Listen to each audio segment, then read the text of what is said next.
Hi, I'm Christina Jones, a digital cinematography student here at Full Sail, and I spoke with Chip Rief, engineering manager for WFTV WRDQ in Orlando, Florida. Do you have a favorite piece of art?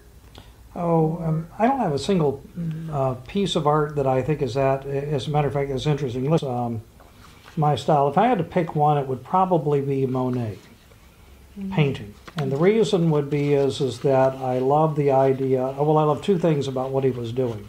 One is just the impressionistic type of work that he does, which is to say that you take a brush stroke, make one stroke of it, and then move on. You never go back and retouch it. So if you look at many of the famous artists like Rembrandt and many of the others, they are incredibly worked.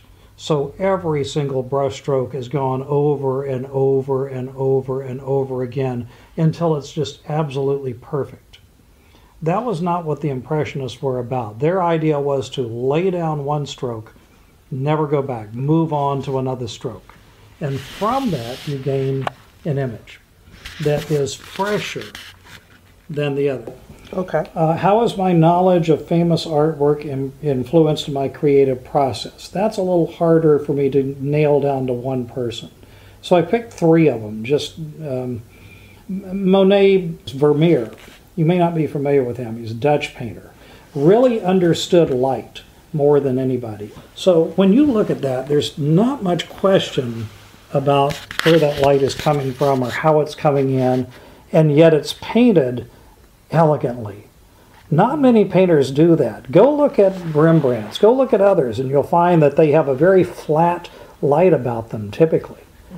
Ansel Adams, his sense of composition is just unmatched.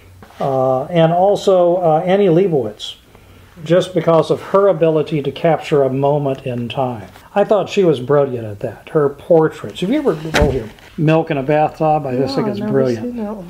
I love it. Again, she's just ingenious at being able to take something and capture something out of it. And yet, there's not a person there, and yet it's definitely Whoopi. There's no question in your mind. So all of those are good examples of artists who have influenced how I think and how I try to produce work. Are there particular images that this industry has popularized and or created? What popular images do you see that are frequently rechanneled throughout the entertainment industry? That one's becoming harder to define because of the way the industry has changed. But I still think of images back from 9/11 as being the most recognizable of all. But there are others. I mean, if you look at, once again, I'll take motion pictures as a good example. The image from Jaws always comes to mind. You put a shark in water, it doesn't matter where or when, and that image will bring back to you, if you're old enough, it will bring back to you that movie. It's just hard for it not to do it. And it doesn't have to be the same image, and that's what I think they're trying to get to here, is the same image. I don't know. I mean, I see a lot of that where the same thing is repeated over and over again, but I'm not, and they're popular, but I don't find them to be necessarily impressive. With new communications and media technologies, imagery is almost instantly available. Do you believe this is having a positive or negative effect on the industry? To me, it's positive. And that's to a great extent because the oldest adage in the book, a picture is worth 1,000 words.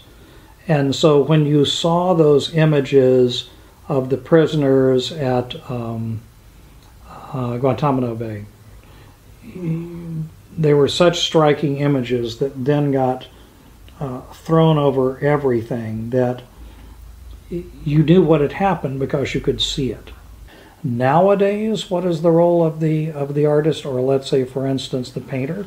I don't know. His work is now available to a much larger group. You know, you can get images of art, not necessarily see the art itself, but you can at least get an image of it and feel like what the artist had to say, what they were trying to say. So how do I pick an artist? If we're all artists, how do I pick one out of it to begin my journey?